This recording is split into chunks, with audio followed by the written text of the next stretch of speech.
General Manager Brian Gutekunst clearly does not read the live chat on our live streams because he did not make any moves at the trade deadline today.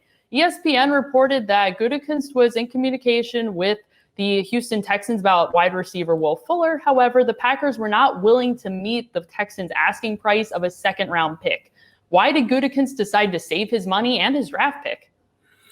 Well, so from what I heard coming out of Houston, the Packers offered a fourth. The Texans wanted a second.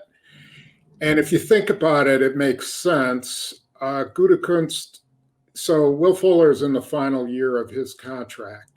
So if he was going to give up all that much cap room and have to sign a guy who is going to be a free agent, he wanted to make sure he could recoup that draft pick. And he probably figured if Fuller signed somewhere else, he'd get a fourth round compensatory pick for Will Fuller. So that's all he was willing to offer. He'd give a fourth and then hopefully get a fourth back in his mind. I think it's telling that nobody else was willing to offer a second for Will Fuller.